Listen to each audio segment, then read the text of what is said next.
네, 오늘 본문의 제목 같이 해보겠습니다. 환난 중에 만날 큰 도움. 이곳에 계신 여러분들은 세상에서 다 큰 환난을 만나서 여기까지 오신 분들이에요. 안 그런 분들은 제가 볼 때는 없습니다. 다 환난 중에 여기까지 어쩌다가 보니까 여기까지 오시게 된 분들, 아마도 지금도 이런저런 문제들이 여러분들을 괴롭히고 있을 수 있고요. 그리고 두렵게 할 수도 있습니다. 그럴 때 필요한 것이 이제 도움이라고 하는 건데, 여러분들이 세상에서 도움을 받지 못해서 여기까지 오게 된 거 아닙니까? 근데 오늘 본문은 우리 하나님이 환난 중에 만날 큰 도움이시다 이렇게 말하고 있어요. 인생을 살면서 신앙생활을 하면서요, 한 번도 이것을 깨닫지 못하는 사람들이 태반입니다. 다시 말하면은 환난은 수두룩하게 만나는데 하나님께 도움을 한 번도 받아보지 못했다고 생각하는 사람, 혹은 받지 못하는 사람들이 굉장히 많다는 거예요. 그러기에 하나님께 감사하지도 않고 하나님을 영화롭게도 하지도 않아요. 내가 환난 가운데, 어려움 가운데 도움을 받았으면 일단 감사하죠. 그리고 그 도움을 주신 분에게 우리가 그분을 영화롭게 하겠죠. 도움을 받지 못한다고 생각하기 때문에 하나님께 감사하지도 않고 영화롭게도 하지 않는다는 얘기입니다. 그러다 보니까 진짜 어려움이 왔을 때도 하나님께 도움을 구할 생각을 안 해요. 엉뚱한 데 찾아다녀요. 제가 보면 되게 안타까워요. 그렇게 말씀을 전하고 복음을 전하고 이래도 그 속에 믿음이 안 생겨요.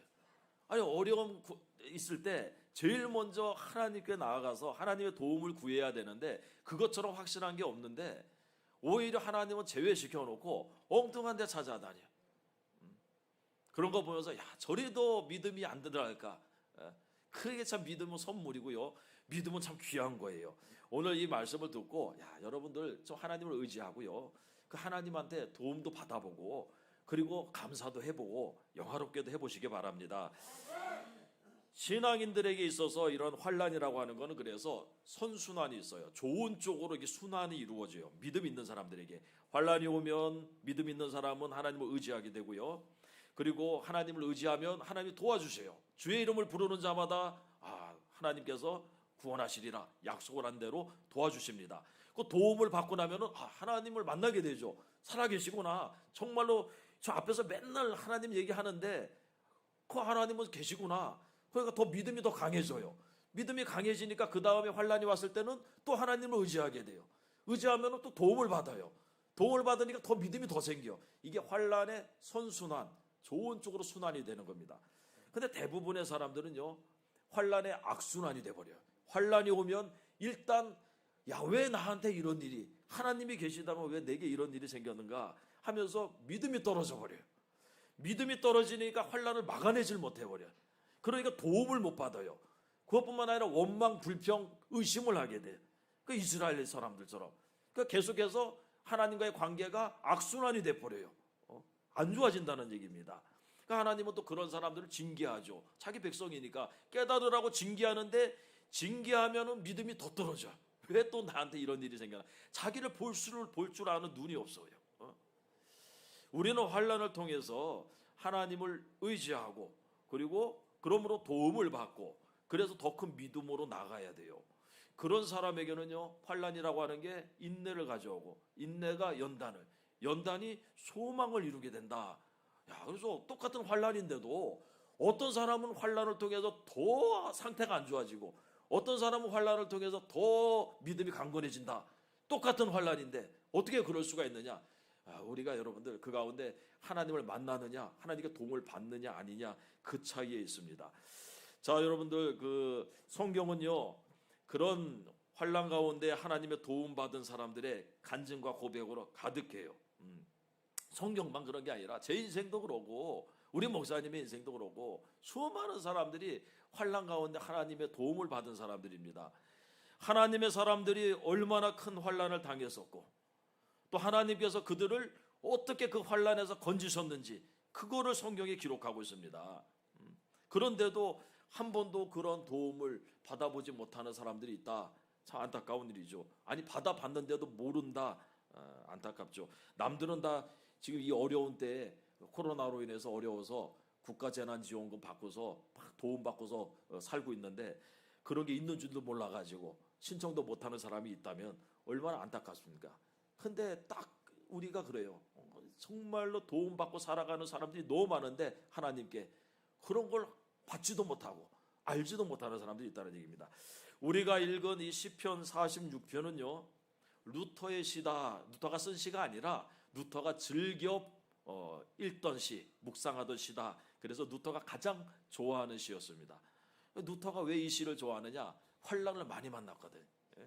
개혁을 주도하면서 이 루터는요 굉장히 많은 환난을 겪었던 사람입니다. 그러니 두려움에 빠질 때마다 루터는 여러분 그냥 담대했던 사람이 아니에요. 두려움이 많았던 사람이고 약한 사람입니다. 그래서 번개만 쳐도 천둥만 쳐도 하나님이 자기에게 진노하시는 줄 알고 그냥 두려워서 어쩔 줄 몰라던 그런 사람이 종교 개혁을 이끌었어요. 로마 카톨릭 교황청의 대학에서 그 얼마나 많은 환란이 있었겠습니까? 두려움이 있었겠어요. 그때마다 그가 읽으면서 힘을 얻었던 게 이 시편 46편이에요. 하나님은 우리의 피난처시고 힘이시니 환란 중에 만날 도움이시다. 야, 그러면서 그것을 이겨낸 사람이 루터입니다. 그가 이 시편 46편을 바탕으로 작사 작곡한 게 바로 여러분들 찬송가 내 주는 강한 성이요예요. 이따가 끝날 때 부르겠지만 내 주는 강한 성이요 피난처 되신다 하면서 이 시를 얼마나 좋아했으면은 그걸 바탕으로 그 찬송가를 작사 작곡했습니다. 루터뿐만 아니고 영국의 정치가이자 군인이었던 청교도 혁명을 이끌었던 올리버 크로멜이라고 하는 분, 이분도 정치인이고 군인이고 또 혁명가였는데 그 어려움을 얼마나 많이 겪었겠어요. 영국에서 그때 이 시편 46편을 통해서 힘을 얻곤 했습니다. 여러분 중에 환난을 만났을 때 시편 46편 딱 펴놓고 힘 얻어보신 분 혹시 있습니까? 없을 거예요. 그 올리버 크로멜이라고 하는 분이 1656년에 영국의 국회에서 이 시에 대해서 이렇게 연설했습니다. 이 시는 우리 신자들이 다 읽어야 할 참 적절한 시입니다. 하나님은 우리의 힘과 피난처가 되시며 아주 어려울 때 도움이 되십니다. 맨날 어렵다고 하지 말고 가족 도움을 받으란 얘기예요. 교황과 스페인 사람 그리고 악마와 모든 그의 부하들이 우리를 대항해 달려든다 할지라도 우리는 우리 주님의 이름을 의지하여 그들을 무찌를 수 있을 것입니다. 만군의 하나님이 우리와 함께 하십니다. 야곱의 하나님이 우리의 피난처가 되십니다. 이렇게 하면서 그 청교도 개혁을 이끌었어요. 그 숱한 환란 가운데 1750년도에 3월 8일에 영국에 굉장히 큰 지진이 일어났습니다. 그때 하이드 파커에서 존 웨슬리가 감리교회 창시자죠. 존 웨슬리가 설교를 하던 중에 막 땅이 흔들리고 이러는 것을 보면서 이 시를 딱 펴놓고 이거를 계속해서 읽었다, 반복해서 언급했다 그래요. 땅이 변하든지 산이 흔들려 바다 가운데 빠지든지 바닷물이 솟아나고 뛰놀든지 우리는 두려워하지 아니하리로다. 계속 지진 가운데.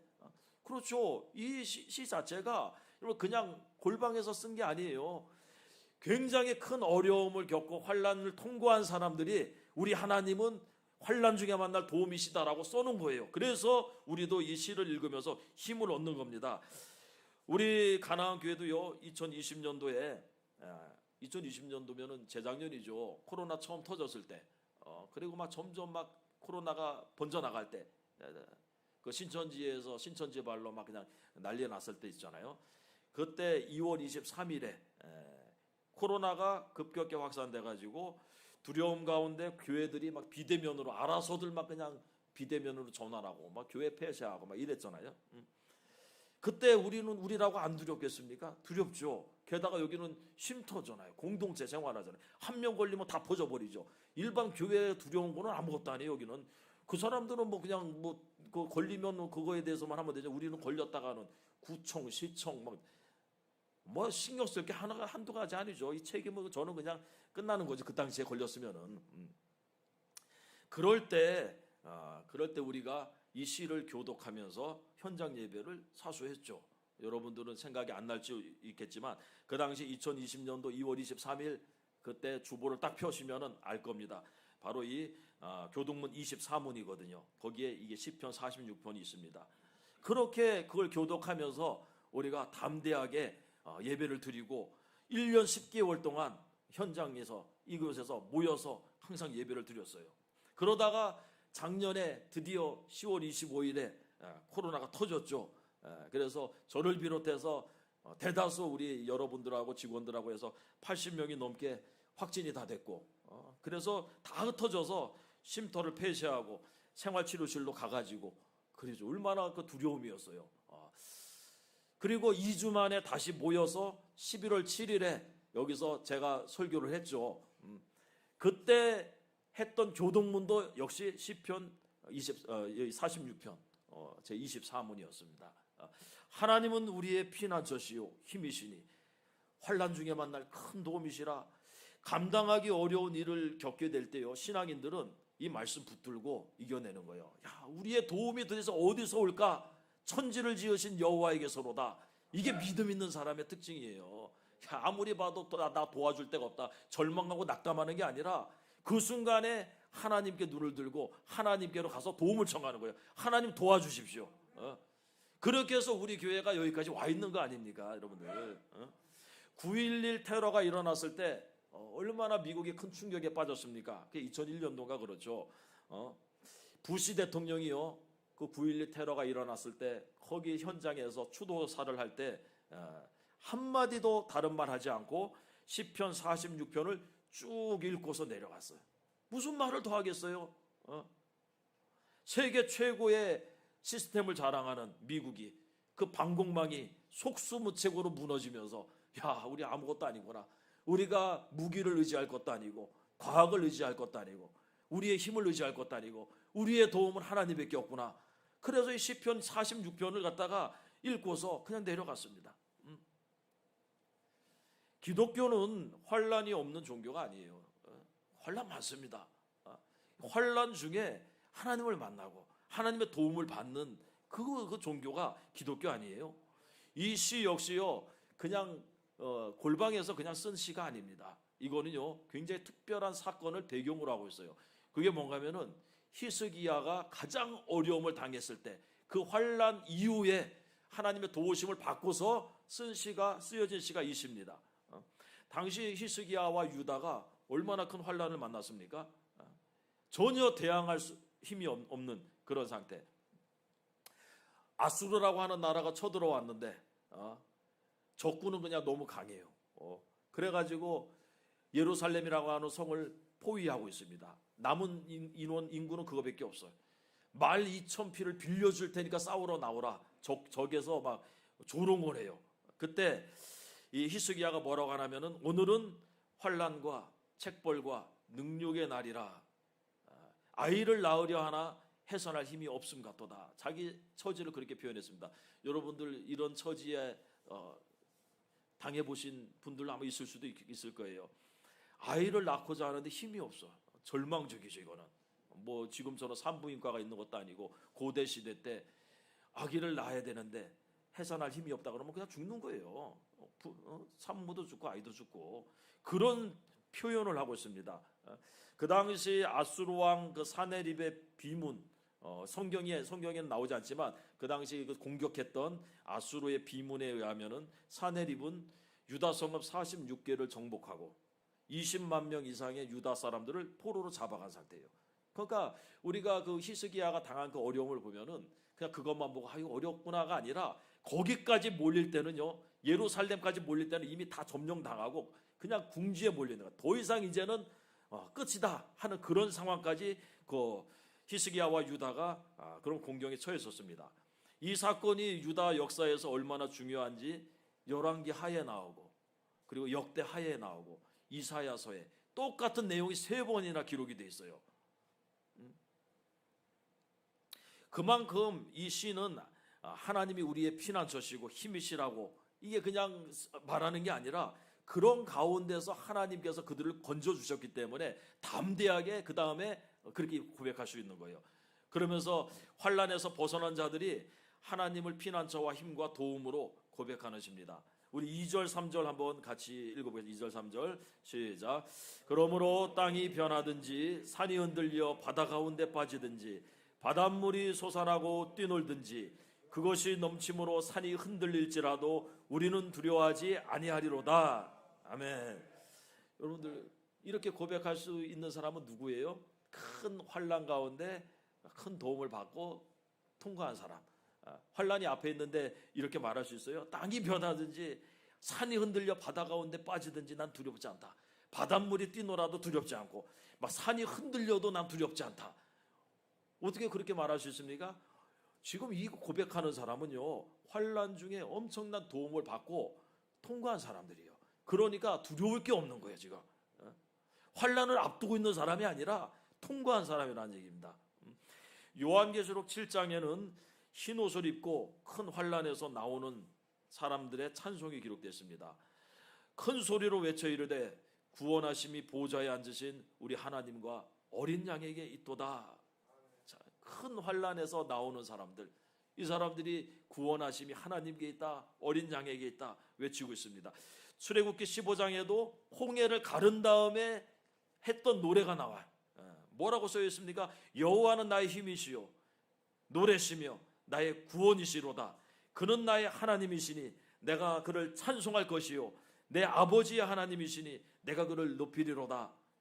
그러니까 여러분들 환난 가운데 하나님을 좀 만나보고 도움도 받아보고 그래야지 이렇게 담대한 고백도 할 수 있는 거지요.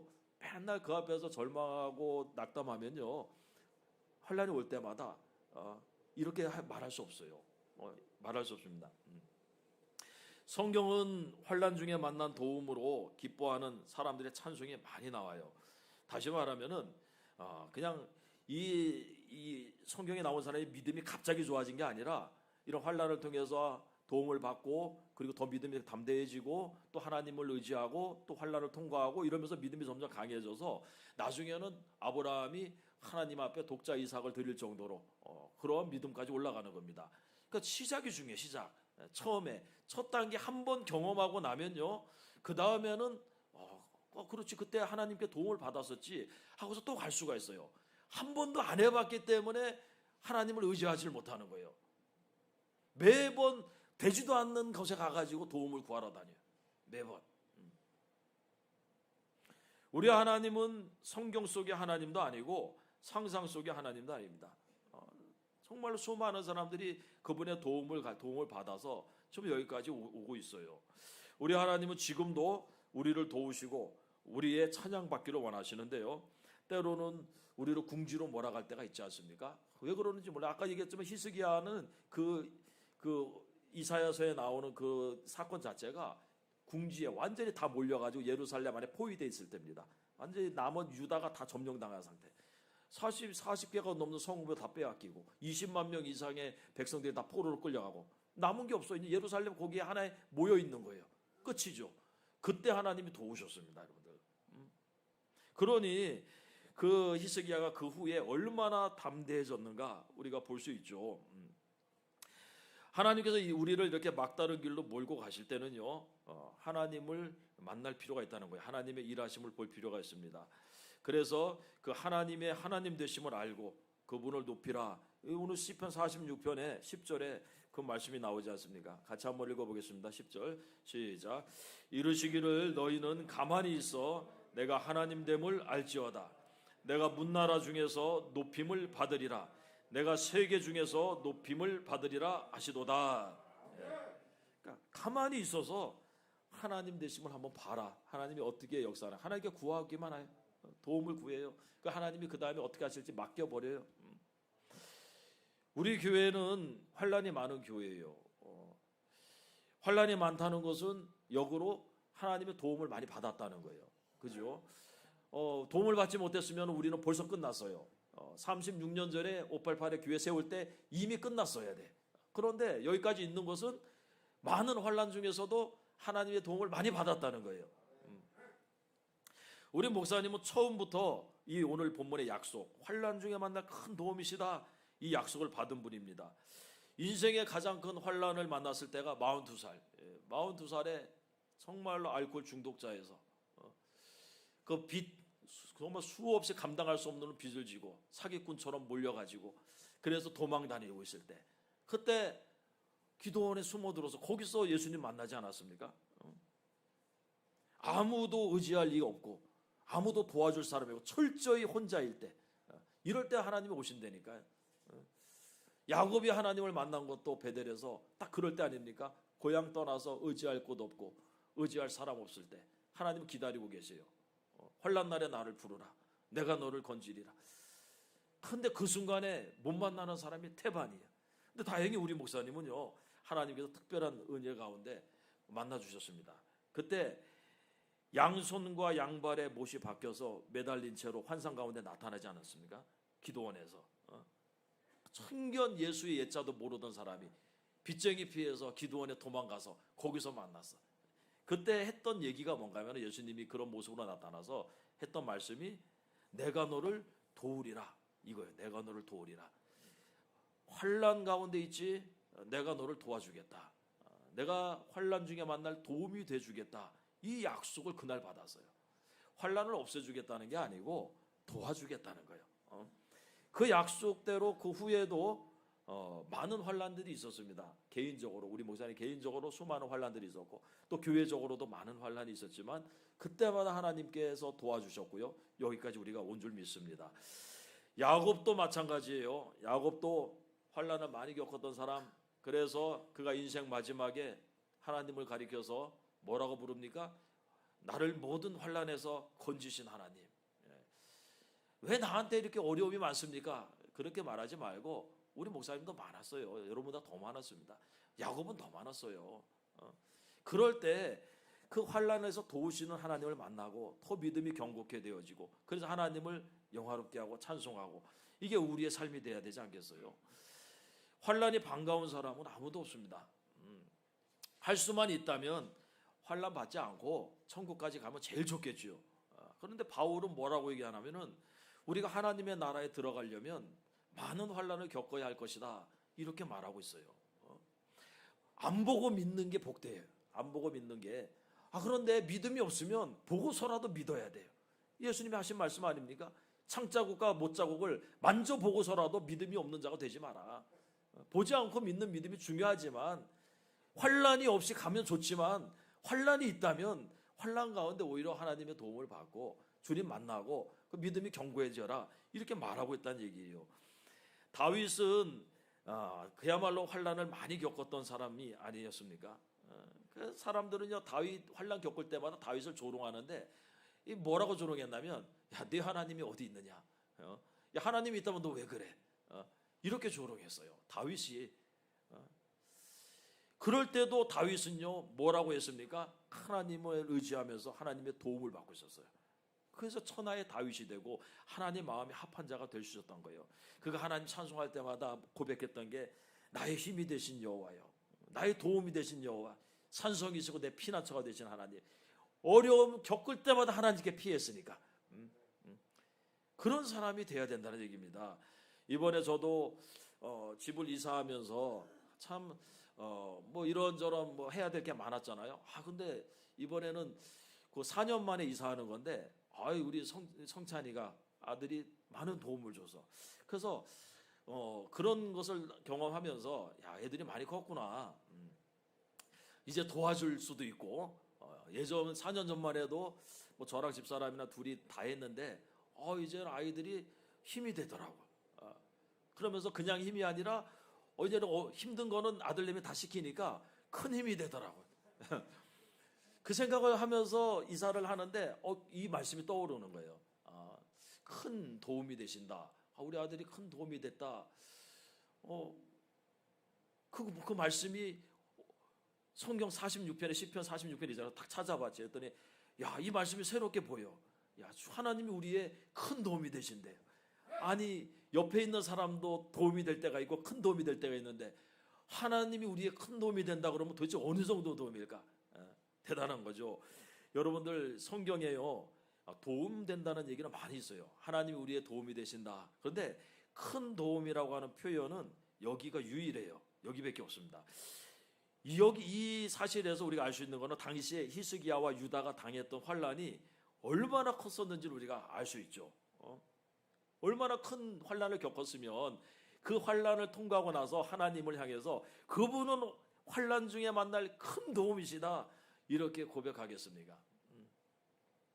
큰 도움이 있으면 작은 도움도 있고, 그죠?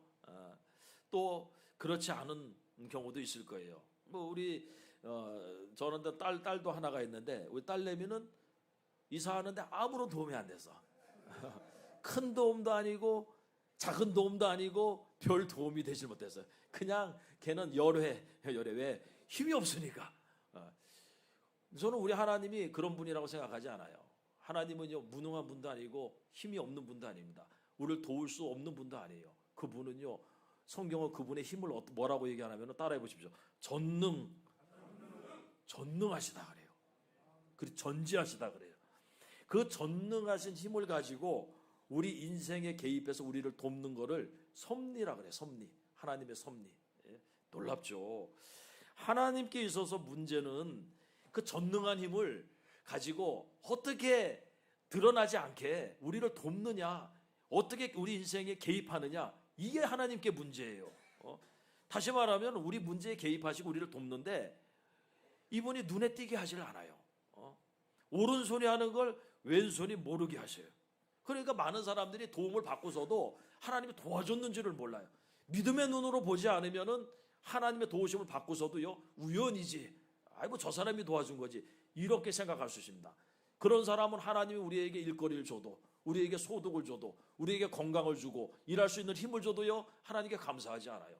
뭐 내가 잘해서 그런 거고, 뭐 저 사람이 도와줘. 그래서 그 사람한테는 열심히 가서 뭐 이것저것 뇌물을 주는데 하나님께는 아무것도 안 해. 볼 수 있는 눈이 없어서 그래요. 눈이. 애굽을 칠 때, 애굽에서 이스라엘을 끌어낼 때요 10가지 재앙을 내리는데 여러분들 그렇게 하는 거는 하나님께 쉬운 방법입니다. 10가지 재앙 내릴 때 첫 번째, 두 번째 재앙이, 이거는 애굽의 술사들도 따라하잖아요.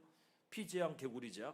근데 세 번째 재앙부터는 따라하질 못하고 뭐라고 얘기하냐면 이 술사들이 이는 하나님의 권능이니다. 그들도 인정을 해버렸어요. 세 번째부터는. 이렇게 하는 거는요 여러분들이 다 그렇게 바라잖아요. 하나님 날 도우시는데 막 홍해가 갈라지기 눈으로 막 보게 싶어. 그죠? 막 그냥 하나님 기도했더니 막 즉각 막 나와버리고 막 이런 거 막 경험하고 싶어요. 근데 이렇게 하는 거 하나님이 쉬워요. 쉬운 방법이에요. 근데 그렇게 안 하셔요. 이런 방법을 쓰면요 문제가 뭔가 하면은 믿음이 자라질 않아요. 믿음이 매번 보여달라 그래. 이스라엘 백성들이 10가지 재앙과 기적을 보고서 광야로 나왔는데 나오자마자 홍해 앞에서 불평해. 홍해 기적을 보고 통과했는데 통과하자마자 무럽다고 불평해. 이게 눈에 보는 걸로는요 경험하는 거 가지고는 한계가 있어요. 이렇게 해가지고는 믿음이 자라지 않고요 반드시 그거를 하나님과 결부를 믿음으로 연결시켜야 된다고 제가 말씀드리잖아요. 연결을 시켜가지고 믿음으로 그거를 받아들여야 되는데 되지가 않아요. 특별히 뭔가 하면은 이런 문제, 이렇게 하나님이 역사를 하면요 이 수많은 잡족들이 따라 나와요. 그러니까 이스라엘을 구원하려고, 이스라엘을 가나안으로 인도하려고 했는데 10가지 재앙과 기적을 보고서 애굽에 사는 사람들, 원래는 나오면 안 되는 사람들까지 같이 따라 나왔어요. 이 사람들이 광야 내내 불평해가지고 전염을 시켜버렸어요. 이스라엘 백성들에게. 이런 문제가 생겨버려요. 그래서 하나님께서 그들을 거르시기 위해서 광야라고 하는 필터를 둔 거예요. 필터. 거기서 필터로 걸어버리는 거예요. 믿음 없는 사람들, 이방인들, 잡족들을 걸러버려요. 그리고 우리 같은 경우 용광로를 통해서 불순물을 제거해버려요. 참 이 작업이요 굉장히 정교한 작업입니다. 자기 백성을 갖다가 이끌어가서 하나님 나라까지 인도하는데요 굉장히 정교하고도 조심스러운 과정이 들어가요. 말씀을 통해서, 그리고 때로는 표적을 통해서, 때로는 환난을 통해서 이런 것들을 아주 적절히 사용해요. 조금만 더 세게 사용해도 이거 시험에 들어버리니까 아주 그냥 하나님도 힘들어요. 이 우리가 여러분들 그 알곡과 가라지가 섞여 있을 때, 쭉정이가 섞여 있을 때 이거를 갖다 키질을 하잖아요. 그래서 바람을 갖다가 불게 하고 이걸 키질을 하는데 바람을 세게 불면은 다 날아가 버려 알곡까지. 그죠? 그래서 저는 안 해봤지만 딱 봐도 알아. 딱 생각해 보면 그렇잖아요. 그리고 옆에서 선풍기를 돌려도 어느 정도 쭉정이만 날아가게 돌리는 거예요. 안 그러면요 자기 믿는 백성까지, 선택받은 하나님의 백성들까지 다 여러분들 멸망하게 돼요. 구원을 받지 못하게 돼요. 그래서 하나님께서는 자기 백성을 위해서 이런 것들을 조절을 하시는데, 때로는 피할 길을 주시고, 때로는 감당할 만큼만 허락하시고, 때로는 하나님이 도움이 되시고, 이렇게 하면서 자기 백성을 이끌어 가신다는 거예요. 굉장히 조심스럽습니다. 당시에 히스기야와 유다에 일어난 일은요, 놀라운 것이죠. 굉장히 놀라운 기적이죠. 왜냐하면 그날 그 옴짝달싹 할지 못할 때, 환란이라고 하는 게 그런 의미거든요. 그 당시에 환란과 책벌과 공고하다 할 때, 능력의 날이라고 할 때, 그것은요 아주 비좁은 틈에 끼어가지고, 그 환란의 의미가 그래요. 움직이지 못할 정도로 딱 끼어있을 때, 궁지에 몰렸을 때죠.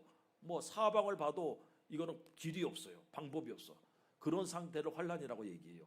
당시 유다가 그런 상태였습니다. 그런데 그 다음 날 어떻게 됐냐면요, 그 둘러싸고 있던 18만 5천 명의 아수르 군사가 단번에 다 멸절을 해버렸어요. 이것을 믿음의 눈으로 보지 않으면 우연처럼 보일 수 있습니다. 역사가 그 헤로도토스라고 하는 역사가가 자신의 그 역사라고 하는 책에서 그 당시에 이 사건을 갖다가 기록을 했어요. 남유다를 치러 갔던 아수르의 군사 18만 5천 명이 어떻게 해서 죽었다 그러라고 하면, 이 사람은 쥐가 옮긴 전염병 페스트로 인해서 한꺼번에 죽었다라고 기록을 했어요. 그러니까 이 성경의 역사를 갖다가 자신의 역사에서 그것을 설명을 하는데, 쥐가 옮긴 페스트에 의해서 하루아침에 다 죽었다. 여러분들, 하루아침에 다 그렇게 죽는 게 어디 있습니까? 전염병으로 죽은 거는 맞는데, 여러분들 믿음으로 보지 않으면 그렇게 보는 거예요. 그냥 이건 우연히 풍토병에 의해서 죽은 것이다. 우연히 이런 일이 생긴 것이다.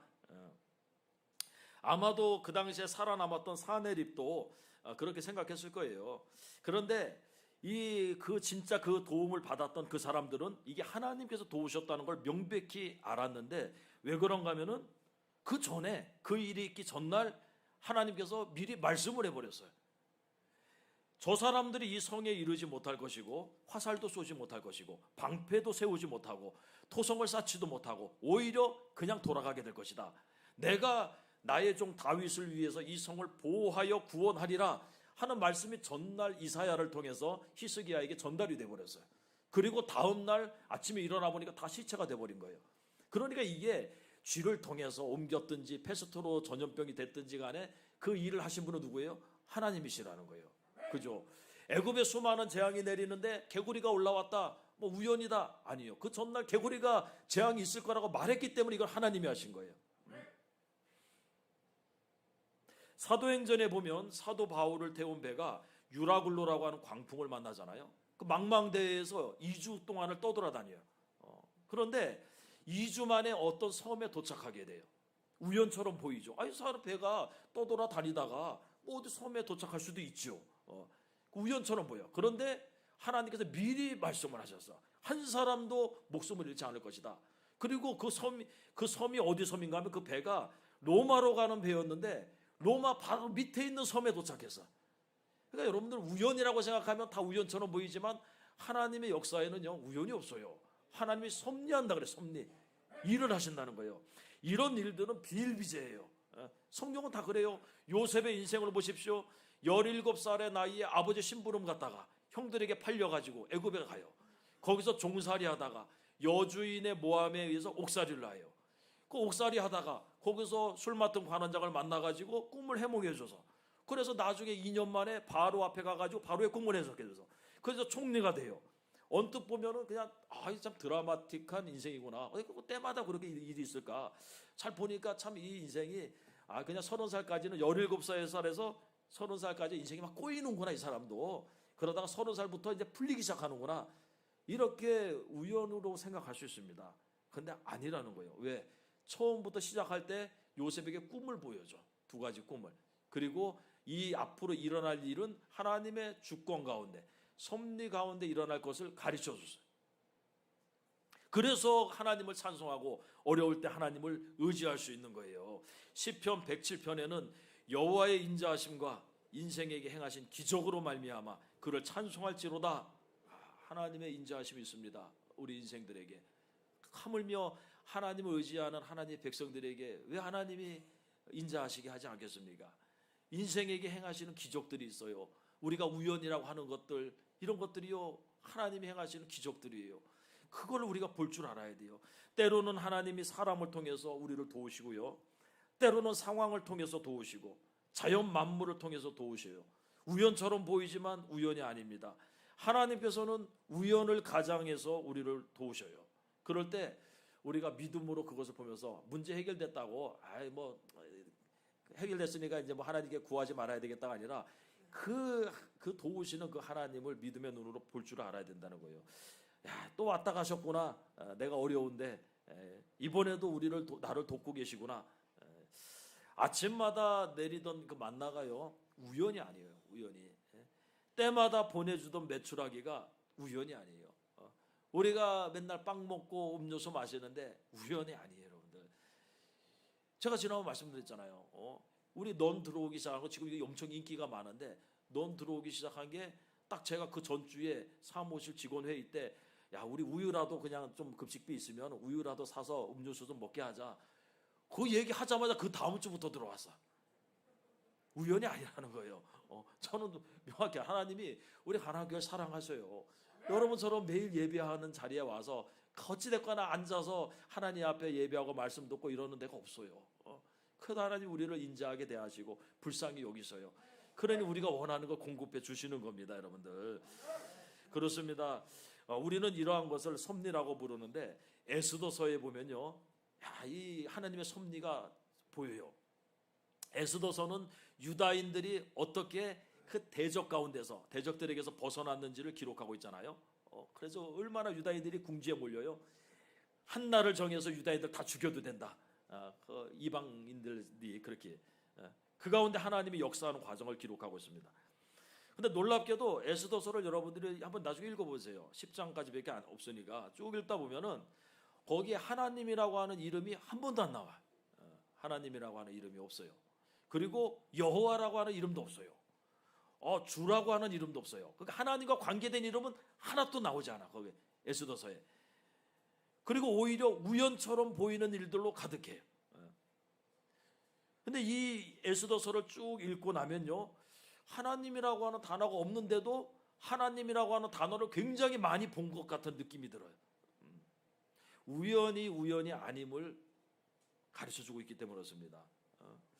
하나님께서는요, 전능하심과 존재하심으로 우리를 돕고 계신데, 이 에스더서는 일부러 그렇게 썼어요. 일부러 하나님이라고 하는 단어를 빼버렸어. 다 빼고 그 섭리 가운데, 하나님이 도우시는 그 도움 가운데 하나님을 발견하도록 만든 책이, 기록한 책이 에스더서입니다. 이게 불임절이에요. 이스라엘의 역사 가운데 있는 그 절기 아닙니까? 실제로 자기들이 경험한.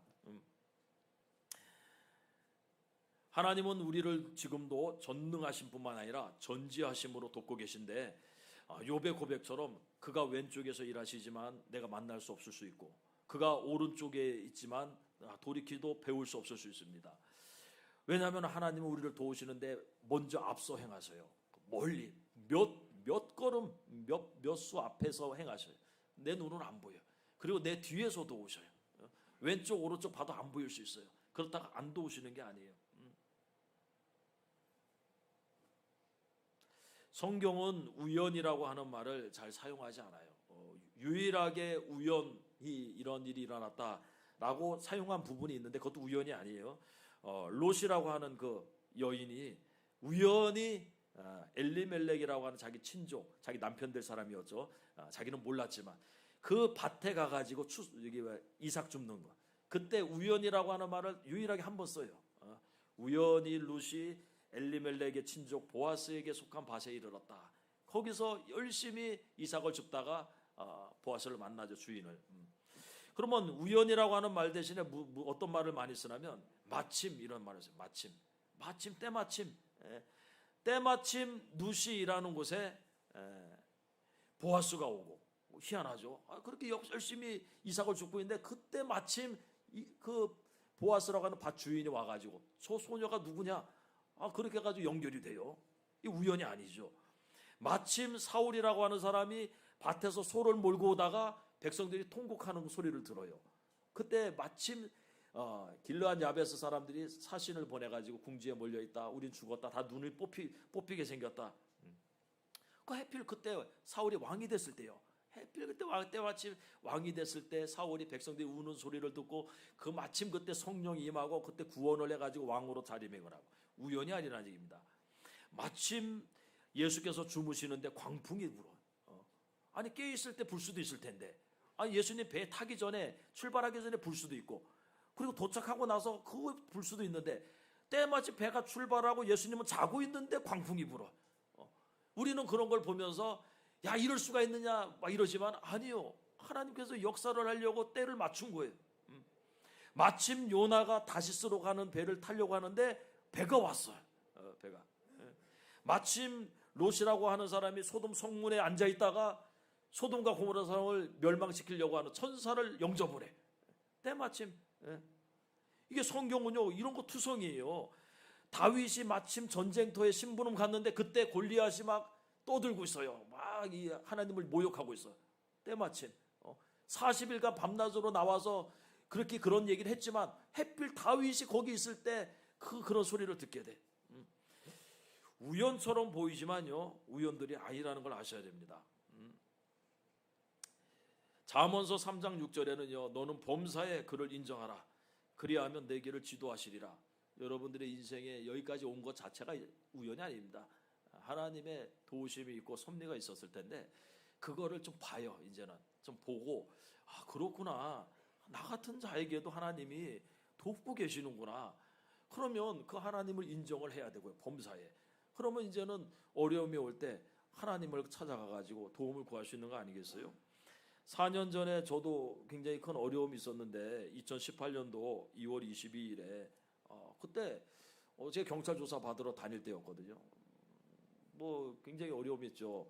그 당시에 임대주택 문제하고 전 정권 들어서고 나서 가장 큰 이슈가 뭐였냐면은 종사자 채용 문제 막 이런 거 가지고 굉장히 예민하게 했었는데 그때 우리 쉼터도 사무실도 쉼터에 있는 사람들 그 당시 두 사람을 종사자로 채용했는데 그거 가지고 이제 막 문제가 돼가지고 그거랑 임대주택 문제랑 그렇게 해가지고 경찰 조사가 중요한 게 아니라 시에서 아예 그냥 그 시하고 구하고 감사 구청에서 감사과까지 막 떠서 막 오고 막 그랬었으니까 이거는 이런 일은 사실은 참 끔찍한 일이죠. 사회복지시설이나 이런 걸 하면서 그런 일을 겪는다는 거 굉장히 큰 그런 환란이 해당하는 거죠. 그러면서 결국은 구청장까지 나서가지고 우리를 도우려고 했는데 돕지 못하고 사회복지과하고 우리가 틀어지는 바람에 거기서 그냥 우리를 갖다 고발을 해버렸어. 경찰에. 거기까지 가지 않았어야 되는데 그렇게 돼요. 그래서 4번 제가 조사를 받으러 갔었고 또 경찰에서도 그냥 별거 아니다 해서 끝낸다고 하는 걸 그 당시 분위기가 그런 분위기가 아니지만 적폐성산 하던 시기였기 때문에 경찰도 자기들이 책임 안 지려고 검찰에 또 그냥 넘겨버려서 그 검찰 조사까지 제가 받고 왔잖아요. 그럴 때 2번째 경찰 조사로 받으러 가는 날 그때 새벽에 꿈을 꿨어요. 제가 꿈을 꿨는데 섬뜩한 꿈을 꾸었죠. 그 당시에 이제 제가 써놓은 거를 읽어드릴게요. 그 뱀이 보였다. 그 뱀이 어떤 집 안으로 슬금슬금 도망하는데 그 크기가 생각보다 컸고 점점 더 커졌다. 나는 순간 10m는 될 거라고 했다가 금방 20m는 될 거라고 말했다. 뱀이 얼마나 큰지 그 아나콘다 같은 거 있잖아요. 그런 뱀이 집 안을 꽉 채우다 들어가가지고 그런데 크기만 큰 게 아니라 야, 나 몸통과 색깔이요 짙푸른색 있잖아. 바다색 그런 색깔인데 보기만 해도 섬뜩해. 두려움을 느끼게 하죠. 그러니까 나는 그 큰 뱀을 보면서 다가가지도 못하고 있었는데 어떤 한 사람이 뱀과 싸우러 들어갔다. 그것도 맨손으로 말이다. 나는 그냥 놔두는 것이 나을 것 같다고 생각하면서 걱정스럽게 지켜보고 있었는데 그 사람은 아무렇지도 않다는 듯이 비닐봉지 하나를 꺼내서 머리통을 감쌌다. 제가 놀랐어요. 그때 꿈을 꾸면서 야 저걸 어떻게 상대하려고 맨손으로 들어가가지고 자기보다 뭐 훨씬 집채만한 뱀인데 저럴까? 그것도 이 사람이 비닐봉지 하나 꺼내더라고요. 투명 우리가 흔히 쓰는 비닐봉지 그걸 하더니 머리에 씌워버리는 거예요. 그 뱀이라고 하는 게 머리가 핵심이죠. 머리에 씌워보니까 뭐 팔이 있어 뭐 그걸 벗기질 못하는 거예요. 그러더니 막 괴로워하더니 입에서 독이 뿜어져 나와가지고 그 독에 자기가 죽더라고요. 제가 그걸 딱 보면서 하나님께서 도우시는구나. 내가 혹은 우리 가나안교와 쉼터가 큰 어려움을 만났지만 우리 대장 예수 그리스도는 참 우리의 큰 도움이 되시고 환난 중에 만날 큰 도움이 되시는구나. 그날 제가 그거를 보고 꾸고 그리고 담대히 갔죠. 아무렇지도 않게 나중에 다 해결됐어요. 제가 여기 그래서 살아있는 거예요. 안 그랬으면 저 잘렸어요. 그 당시에 시에서도 이거 문제 생기면 벌금이라도 만약에 나오게 되면 원장님 못합니다. 그렇죠. 여러분들 우리가 범사에 알아야 되는 게 우리의 죽고 사는 거는 하나님의 손에 있습니다. 저 사람들이 나를 해하거나 나를 할 수 있는 게 아무것도 없어요. 그걸 우리가 알아야 돼요. 그걸 믿어야 돼요. 하나님은 우리의 힘이시고 환난 중에 만날 큰 도움이시요. 어려움을 만났으면 그래서 하나님께로 가셔야 돼요. 성경은 인생들을 가리켜서 도울 힘이 없는 존재다 이렇게 말하고 있습니다. 그리고 그런 인생을 의지하지 말라. 오히려 환난 날에 날 불러라. 내가 도와주리라. 여러분들 어려우면 누구 부르잖아요. 야, 안 되겠다. AS 불러. 전문가 불러 그러잖아요. 여러분이 감당할 수 없는 일을 만나면 하나님 말씀하잖아요. 날 불러라. 환난 날에 나를 부르라. 내가 너를 건지리니 그러면 너가 나를 영화롭게 하리라. 이 시스템이 돼야 돼요. 환난 만나면 주님 부르고 주님께서 도와주면 주님을 영화롭게 하고. 그분은 그러한 큰 도움이 되십니다. 그러므로 땅이 변하든지 산이 흔들려 바다 가운데 빠지든지 바닷물이 솟아나고 뛰놀든지 그것이 넘침으로 산이 흔들릴지라도 우리는 두려워하지 아니하리로다. 이게 진짜 고백이 될 수 있으려면 환난하는 가운데 도움을 받아봐야 됩니다. 그러고 나면은 두려울 게 없어요. 그렇지 생사화복이 하나님의 손에 있다면 내가 이게 뭐 두렵냐? 그냥 그거 죽으면 죽으리라. 그렇게 하고 나갈 수 있는 거 아니겠습니까? 우리가 많이 부르는 그 날마다 숨쉬는 순간마다 그 복음성가 있잖아요. 날마다 숨쉬는 순간마다 어려운 일 보내. 어려운 일 있고요. 그리고 또 환난들이 있을 수 있습니다. 그럴 때 어떻게 해야 돼요? 주님의 도우심 바라보며 모든 어려움 이기도다. 이런 시를 이런 찬송을 쓴 사람도 다 그런 것을 경험하는 사람들이에요. 환난이 없는 게 아닙니다. 날마다 숨쉬는 순간마다 어려운 일 볼 수 있지만 그럴 때마다 주님의 도우심 바라보면서 모든 어려움들을 이길 수 있는 저와 여러분이 다 되시기 바랍니다. 기도드리겠습니다.